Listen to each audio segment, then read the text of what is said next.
11-12 এতক্ষণ যেগুলো শুনলে, স্যার যেগুলো বললেন, আশা করি সবাই জানো, আগেও শুনেছ, তাই তো? শুধু শুনলে কিন্তু হবে না, সেগুলোকে মানতে হবে। উনি অনেক গুরুত্বপূর্ণ কথা বললেন যে হুটহাট করে কিন্তু কারোর প্রতি আসক্ত হয়ে পড়লে হবে না। ঠিক আছে, এখন হয়তো কথাগুলোকে বুঝছো না, কিন্তু 10 বছর পরে কিন্তু এগুলো আরো ভালো বুঝতে পারবে। কিন্তু এখন তাহলে কি করতে হবে? তোমাদের নিশ্চয় আলোচনা হয়ে গেছে যে বিয়ের বয়স কত, তোমরা জানো কত? সরকার থেকে যে মেয়েদের বিয়ের বয়স নির্ধারণ করেছে সেটা কত?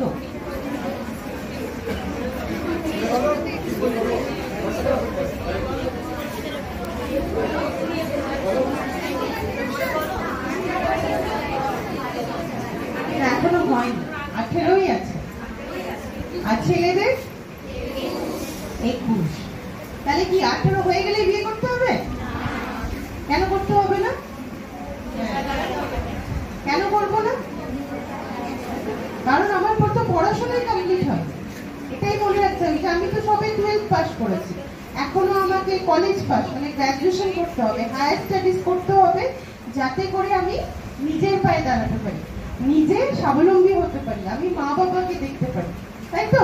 নিজের প্রয়োজনটা নিজে আমি মেটাতে পারি, সেই হিসাবে আমি যখন সক্ষম হব, তারপরে আমি বিয়ের কথা ভাববো।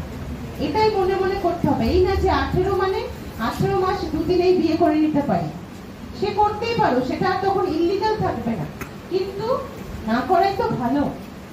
বিয়ে তো একদিন হবেই, একটা কথা হচ্ছে বিয়ে হবেই, সেটাই যদি নিজের পায়ে নিজে আগে দাঁড়িয়ে নিয়ে করি, তাতে তো তোমারই ভালো, তাই না? এইটাই বুঝতে হবে এবং সবাইকে এটাই বোঝাতে হবে।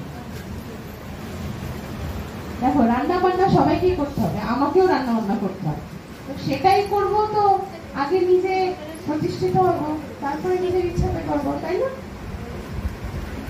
আচ্ছা, আমি কিছু জিনিস বলবো যে তোমাদের সবার কাছে তো নিশ্চয়ই এখন ফোন আছে, ফোন আছে তো? এখন নেই, পার্সোনাল ফোন নেই, মায়ের ফোন আছে, কোনো ফোন তো ইউজ করো বাড়িতে গিয়ে, হ্যাঁ? মায়ের ফোন মানে হোয়াটসঅ্যাপ, ফেসবুক, ইনস্টাগ্রাম, ওই তো হ্যাক হচ্ছে, অনেক অ্যাকাউন্ট আছে, তাই না? মোটামুটি এক একটা নাম করে আছে, না থাকলেই ভালো। কিন্তু আমার এখন ম্যাডামরা আছেন বলে, স্যাররা আছেন বলে হয়তো বলতে লজ্জা লাগছে, কারণ এই বয়সটা কিন্তু ফেসবুক, ইনস্টা করার বয়স নয়, এটা একটা বড় ফাঁদ, এটা মনে রাখবে। তুমি ভাবছো ফেসবুক করবো, ফেসবুকে একটা অ্যাকাউন্ট খোলা আছে মায়ের, ভালো, তুমি স্ক্রল করে কিছু ভিডিও দেখতে দেখো না, ওটা করো, হ্যাঁ, কিন্তু কি দেখবে সেটাও তুমি ঠিক করবে, কারণ আমাদের কিন্তু যেটা আমরা দেখবো সেটাই বারংবার আসে, জানো তো, আর্টিফিশিয়াল ইন্টেলিজেন্স। তো আমাদের কি করা উচিত? ওই যে মায়ের অ্যাকাউন্ট থেকে সুন্দর সুন্দর নিজের ফিল্টার ছবি দেবো, দিয়ে ওটাকে পাবলিক করে রাখবো, সেটা করাও যাবে না। কেন করা যাবে না? পাবলিক করে রাখলে কি হয়, তোমার তো ফটোটা যে কেউ যখন তখনই দেখতে পারবে, নিজের মতো সেভও করে রাখতে পারবে। তাহলে আমাদের ফেসবুক অ্যাকাউন্টটাকে সবসময় প্রাইভেট মানে প্রোফাইলটাকে লক করে রাখতে হবে, যাতে কেউ চাইলেই ওটাকে খুলতে পারবে না, দেখতেও পারবে না, আমার শুধু পরিচিত মানুষরাই করতে হবে। নইলে কি হবে, আমারও প্রোফাইল লক করাই আছে। কেন করা আছে? নইলে আমারই ফটো দিয়ে 4-5টা ফটো নিয়ে নিল, সেটা দিয়ে একটা ফেক অ্যাকাউন্ট তৈরি করলো, ফেক অ্যাকাউন্টটা করে কি করলো, আমারই পরিচিতদের কে নানা রকম মেসেজ করে তাদের কাছ থেকে টাকাও চাইতে পারে, এবং সেই অ্যাকাউন্টটা দিয়ে অন্যরকম বাজে কাজও করতে পারে। তাহলে পরে তো সেটা ঘুরে আমার কাছেই আসবে, বিপদটা তো আমারই হবে, তাই তো? তাহলে অ্যাকাউন্ট কখনো পাবলিক করে রাখবে না। তেমনি অনেকে আছে না যে সেই ফেসবুকে যখন কোনো কিছু পোস্ট করে, একদম সঙ্গে সঙ্গে, ধরো বাড়িতে আজকে নেই, কোথাও ঘুরতে যাচ্ছে, তখন লিখে দিল ফিলিং হ্যাপি একটা অমুক জায়গা, দিয়ে একদম আপডেট, সবকিছু আপডেট থাকবে, ওরকম ভাবে দেবে না। ধরো কেউ তোমাকে স্টক করছে, কেউ তোমার উপর নজর রাখছে, সে কিন্তু তোমার ওই আপডেট একদম প্রেজেন্ট সিচুয়েশনটা সম্পর্কে জানতে পারছে। মানে তুমি ধরো এখন দীঘা গেছো, তুমি লিখে দিলে সঙ্গে সঙ্গে, তাহলে কি হলো, কারোর যদি একটা বাজে ইন্টেনশন থাকে, সেটা থেকেও কিন্তু দীঘাতে গিয়েও সেই ঘটনাটা ঘটানো মানসিকতা রাখতে পারে। তাই তো? তাহলে কেমন দেবো? দেবো না আমি? অবশ্যই দেবে। তুমি সেটাই দিলা থেকে ফেরত চলে আসলে, তারপরে দিলে। আমি কি বলছি, মানে আমি একদম সবকিছু তোমাকে করতে বারণ করবো এবং তুমি সেটা মেনে নেবে তোমরা, সেটাও নয়। কিন্তু সেটা কিভাবে করবো, যেটা করলে ঘুরে আমার বিপদ হবে। ঠিক আছে? ধরো কেউ বাড়িতে নেই, ওই সেম জিনিস তোমরা দিয়ে দিলে, ঘুরতে যাচ্ছ, বাড়ি এদিকে তালা দেয়া, তাহলে যে দেখছে চোরেরও একটা, আরে এই বাড়িতে তো কেউ নেই, তাহলে আজকে চুরিটা ভালোভাবে হতে পারে। তো এই জিনিসগুলো করবে না। নিজের পার্সোনাল ডিটেলস কোনো কিছু আননোন কাউকে দেবে না। ধরো তুমি কাউকে ফ্রেন্ড রিকোয়েস্ট পাঠিয়েছে, তুমি মোটামুটি দেখলে মিউচুয়ালি আরো দুটো বান্ধবী আছে, তার ফ্রেন্ড রিকোয়েস্টটা অ্যাকসেপ্ট করে দিবে। কিন্তু তুমি ভাবছো তুমি যার সাথে কথা বলছো সে আদতে সেই নয়, পেছনে অন্য কোনো একটা দুষ্ট লোক সেই অ্যাকাউন্টটাকে হ্যান্ডেল করছে। সে তোমার কাছ থেকে তোমার পার্সোনাল জিনিসগুলো নিয়ে সেগুলোকে বাজেভাবে ইউজ করে তোমাকে পরবর্তীতে ব্ল্যাকমেল করতে পারে। এবং তখন কি হবে, ধরো তোমার একটা ফটো নিল, সেটাকে এডিট করে একটা কিছু করলো, তারপরে তোমাকে ব্ল্যাকমেল, যেটা আমাদের থানায় সবসময় এরকম কমপ্লেন আসে যে আমি ওর সাথে কথা বলছিলাম, ওকে আমি এরকম কিছু পার্সোনাল ফটো দিয়েছিলাম, এখন আমাদের মধ্যে ঝামেলা হয়েছে, তো আমাকে ওই ফটোগুলো নিয়ে বলেছে ভাইরাল করে দেবো, এইভাবে আমাকে ব্ল্যাকমেল করছে। এটা বিশ্বাস করো, থানাতে 1 থেকে 1 দিন অন্তর অন্তর এরকম কমপ্লেন আসে। তাহলে সে কি করবে তখন? তাহলে আমি এরকম কোনো ফটো কাউকে দেবই না, যাতে সে আমাকে পরবর্তীতে ব্ল্যাকমেল করতে পারে, তাই তো?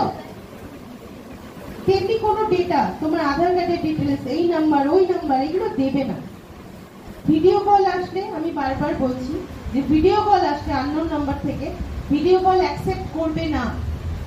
ভিডিও কলটা কিন্তু খুব সেন্সিটিভ জিনিস, তুমি কার সাথে কথা বলছো ভেবে চিন্তে কথা বলতে হবে। আননোন নাম্বার থেকে এসে সোজা ফোনটাকে ব্লক করে দাও নাম্বারটাকে। আর যদি মনে হয় না আমি রিসিভ করবো, দেখি ওপারে কে আছে, শাহরুখ খানও তো থাকতে পারে, তাই না? তো কৌতূহলের বসে যদি কোনো সময় করো, দয়া করে ফোনটাকে সামনে নিয়ে এইভাবে করবে না, ফোনটাকে সাইডে রেখে করবে, না হলে ফোনটাকে এরকম রেখে রিসিভটা করবে, দেখবে ওই পারে কি আছে। সে যদি তোমার পরিচিত হয় তাহলে ফোনটাকে নিয়ে কথা বললে, সে যদি তোমার অপরিচিত হয় ওখান থেকে ফোনটা কেটে ব্লক করে দেবে। কেন তুমি ভাবছো আমি কথা বলবো 30 সেকেন্ডে কি হবে? ওই 30 সেকেন্ডেরই একটা ভিডিও করে সেটাকে কিন্তু উল্টো ভাবে এডিট করে পরে তোমাকেই ব্ল্যাকমেল করবে, এবং এটা হচ্ছে, এগুলো নতুন চলছে, সেজন্য করবে না। এই ফোন এবং ফোনের জিনিস এতটা ভয়ঙ্কর কল্পনা করতে পারবে না, তোমরা এখন অনেক ছোট, আমরা এখনো সবকিছু জানি না। ঠিক আছে? নিত্য নতুন অনেক কিছু স্ক্যাম বেরোচ্ছে, অনেক কিছু ভাবে ফ্রড করা হচ্ছে। এখন যেটা সব থেকে লেটেস্ট হচ্ছে, হোয়াটসঅ্যাপে তোমার কাছে একটা ফটো আসবে, মেসেজ থাকবে যে চিনতে পারছো, তুমি ফটোটা ডাউনলোড করলে সঙ্গে সঙ্গে অ্যাকাউন্ট থেকে টাকা কেটে গেল। ঠিক আছে? কারণ ওটা ফটো নয় অ্যাকচুয়ালি। ঠিক আছে? এটা কিন্তু নতুন চলছে, সেই জন্য হোয়াটসঅ্যাপে প্রিভিয়াসিতে গিয়ে বা অটো ডাউনলোডটাকে অফ রাখতে হবে। অটো ডাউনলোড অফ মানে কি, কেউ হুট করে ফটো পাঠালে, ফটোটা পাঠালে সঙ্গে সঙ্গে ওটা ডাউনলোড হয়ে যাবে। তুমি সিলেক্ট করবে যে কোন ফটোটা তুমি ডাউনলোড করবে, কোনটা করবে না। সব ফটো ডাউনলোড হয়ে যাচ্ছে, অ্যাকচুয়ালি অ্যাকাউন্টের সাথে যদি থাকে টাকাটা কেটে যাবে। এগুলো নতুন স্ক্যাম। এখন ওটিপি চাওয়াটা অনেক পুরনো ব্যাপার হয়ে গেছে, কিন্তু এখনো মানুষ ওটিপি দিয়ে দিচ্ছে, ভিডিও কল করে, স্ক্রিন রেকর্ডিং করে কত কিছু করছে। তাই আমরা যখন এগুলো বেশি জানি না, তাহলে এগুলোর মধ্যে পড়বোই না, এটাই হচ্ছে কথা। বাড়িতেও জানিয়ে রাখবে যে কোনো সময় যদি কোনো কিছু ফোন করে বলে যে আপনি এই লাইটের বিলটা দেননি, এখনই আমরা কালেকশনটা কেটে দেবো, আপনি এই টাকাটা এখনই পাঠিয়ে দিন, তোমরা বলবে যে কেটে দিন, যান কেটে দিন, আমি দেখে নেব। ঠিক আছে? তারপরে এখন যেটা আমার সাথেও হয়েছে, আমাকে ফোন করে বলছে आपके पापा के दोस्त बोल रहे हैं तो अभी अभी भेज दीजिए। এবার যে নাম বলেছে সে আমার পরিচিত।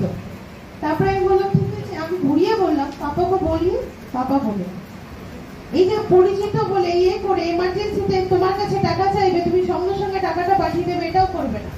তোমার পরিচিত হলেও তুমি সেটাকে আগে দেখবে যে জেনুইন কিনা।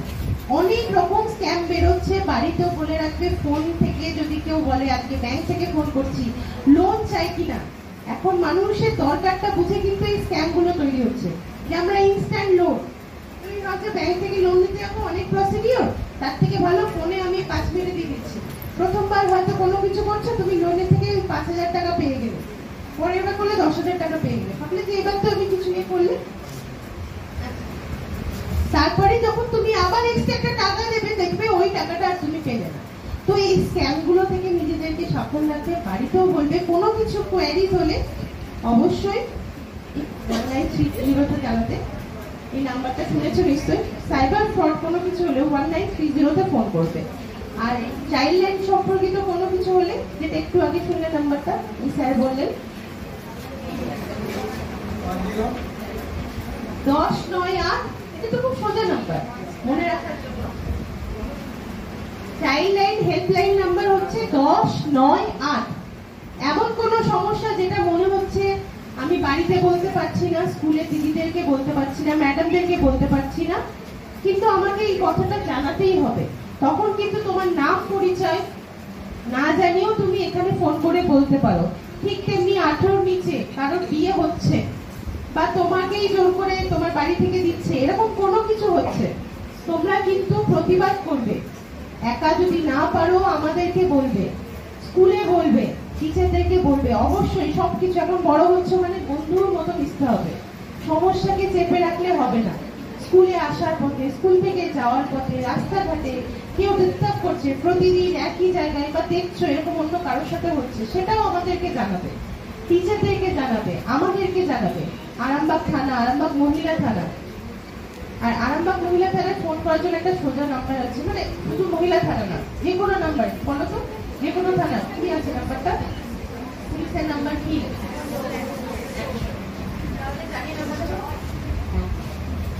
আমি আরেকটা নাম্বার দিয়ে যাচ্ছি, তোমরা নোট ডাউন করে রাখো।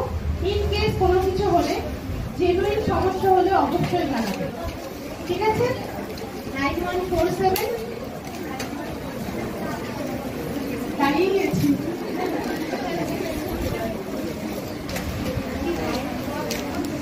মোট কথা এটাই মনে রাখবে, আমাকে পড়াশোনা করতে হবে, নিজের পায়ে দাঁড়াতে হবে, নিজের ভালোর জন্য। তুমি নিজের পায়ে দাঁড়ালে সব থেকে লাভ তোমারই হবে। তাহলে এখন কোনো বাল্য বিবাহ আমরা হতে দেব না। সেটা কি শুধু পুলিশ আর আমরা বড়রা ডিসাইড করতে পারবো? নিজেদেরকেও ইয়ে করতে হবে, প্রতিবাদ করতে হবে। এই তো কদিন আগে একটা 18 বছরের আগে মেয়ে বিয়ে দিচ্ছিল, নিজে বাড়ি চলে এসছে যে আমি যাবো না, আমি বিয়ে করবো না, আমি এখান থেকে যাবো না থানা থেকে। মা বাবাকে দেখে কথা বলি, সব বলি আমরা পাঠাবো। তাহলে সেরকম নিজেকেও স্ট্রিক্ট হতে হবে। আমি কেন করবো বিয়ে? আমি তো পড়াশোনা করবো। মনে থাকবে? আচ্ছা, নাম্বারটা লিখে নাও, 9147 888 472। এটা হচ্ছে আমার নাম্বার,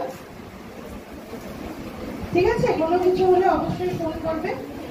ভালো থাকবে, আর এই যে কোনো ফ্রডের থেকে যেন নিজেকে সাবধান রাখবে, ঠিক আছে? চলো।